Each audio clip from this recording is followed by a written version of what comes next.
And I know, Di, you were talking about in the podcast, you gave the definition of the science of reading. Do you want to share a couple of those? Yeah, okay. So it's a whole lot of set of conclusions and principles based on a wide variety of research from really top scholars about how children learn to read.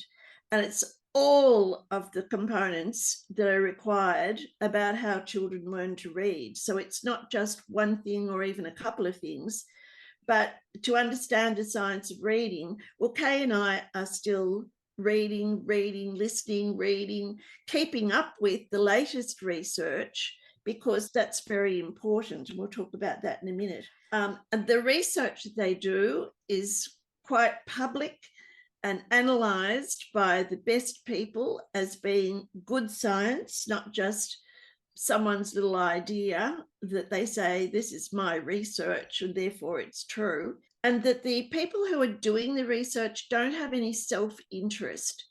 This is important because often people who are trying to sell you something in schools, some sort of program or sets of books or whatever, will say, this is based on the science of reading. And their goal is to earn something from that rather than not having any self-interest at all.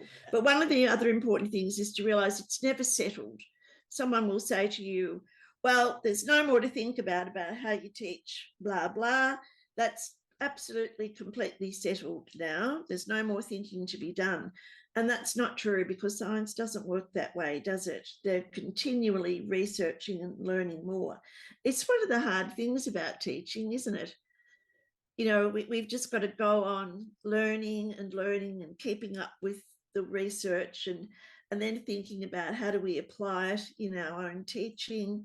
But anyway, I guess it's one of the things that makes teaching interesting, but it takes time, doesn't it? Time's precious, hey?